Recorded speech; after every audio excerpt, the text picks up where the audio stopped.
30 વર્ષ પહેલા પોતાના વાલસોયા બળદને હિન્દુ શાસ્ત્રોક્ત વિધિથી સમાધિ આપનાર એક ખેડૂતે આજે પણ અષાઢી બીજના દિવસે તેની તિથિ ઉજવે છે અને રાજકોટ જિલ્લાના યાત્રાધામ વીરપુરના ખેડૂત ગોવિંદભાઈ વેકરિયાનો આ અનોખો પશુ પ્રેમ આજે પણ લોકો માટે પ્રેરણારૂપ બન્યો છે। સૌરાષ્ટ્રના યાત્રાધામ વીરપુરમાં રહેતા અને મૂળ ગોંડલ તાલુકાના મશીતાળા ગામના ખેડૂત ગોવિંદભાઈ વેકરિયાએ પશુ પ્રેમનું અનોખું ઉદાહરણ પૂરું પાડ્યું છે। વર્ષ 1997માં અષાઢી બીજના દિવસે તેમના 18 વર્ષ સુધી ખેતીમાં સાથ આપનાર બળદનું અવસાન થતા તેમણે તેને સામાન્ય રીતે દફનાવવાને બદલે હિન્દુ શાસ્ત્રોક્ત વિધિથી પોતાના ખેતરમાં સમાધિ આપી હતી। તે સમયે ટ્રેક્ટરમાં બળદને લઈ હજારો લોકોની હાજરીમાં હરિગુરુઓ અને સાધુ સંતોના સાનિધ્યમાં વૈદિક વિધિથી સમાધિ આપવામાં આવી હતી। પોતાના દીકરા સમાન માનતા બળદને વિદાય આપતી વખતે ગોવિંદભાઈની આંખો પણ ભીની થઈ ગઈ હતી। સમાધિ બાદ ગોવિંદભાઈ બટુક ભોજન, સંતવાણી, ભજન કીર્તનનું આયોજન કર્યું હતું। એટલું જ નહીં, સંતવાણીમાંથી મળેલી સમગ્ર રકમ પક્ષીઓને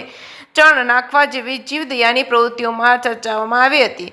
ત્યારથી લઈને આજે 30 વર્ષ બાદ પણ ખેડૂત ગોવિંદભાઈ અને તેમનો પરિવાર દર અષાઢી બીજના દિવસે તેઓ પોતાના વાલસોયા બળદના ફોટાને ભગવાનની જેમ પૂજા કરે છે। આત્માને શાંતિ માટે બટુક ભોજન અને સંતવાણી અને ભજન કીર્તનનું આયોજન કરે છે। એક બળદ હંમેશા ખેડૂતના કમાવ દીકરા સમાન હોય છે। ખેતી કામમાં બળદોની ભૂમિકા હંમેશા અગ્રેસર રહે છે। જ્યારે એ બળદ વૃદ્ધ થઈને વિદાય લે છે ત્યારે ખેતરો સાવ સૂના થઈ જાય છે। ટેકનોલોજી ગમે તેટલી આગળ વધે પણ ટ્રેક્ટર ક્યારે બળદ જેવો પ્રેમ અને જીવંત લાગણી ન આપી શકે। આજે જ્યારે વૃદ્ધ થતા પશુઓની અવગણના થતી હોય છે ત્યારે ગોવિંદભાઈ વેકરિયાનો આ અનોખો પશુ પ્રેમ સમાજને માનવતા, સંવેદના અને જીવદયાનો મહત્વપૂર્ણ સંદેશો આપી રહ્યા છે। 30 વર્ષથી અવિરત ચાલી આવતી આ પરંપરા આજે પણ અનેક લોકો માટે પ્રેરણા સ્ત્રોત બની રહી છે। જે કે સિંગલ સાથે ભાગ્યેશ ડોબરિયા, વીરપુર। મારું નામ ગોવિંદભાઈ વેકરિયા, મારું જૂનું ગામ મસીતાળા, અટાણે હાલમાં વીરપુર રહું છું।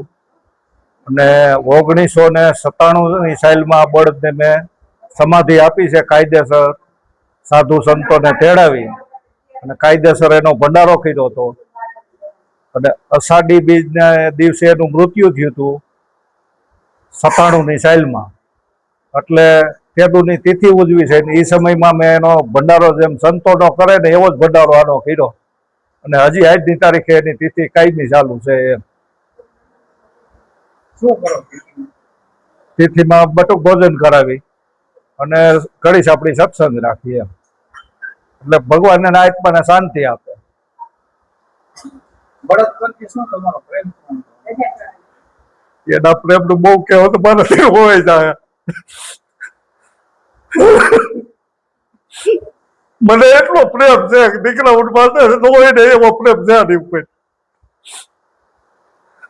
બહુ જાજુ આ વિશે મને પૂછો ને એટલે મારું વહી વાત સોર્યભાઈ દીકરાથી વિશેષ મને કાયમીનો પ્રેમ છે અને કાયમ મારા રુધિયાભાઈ હું રાખું છું બળદ।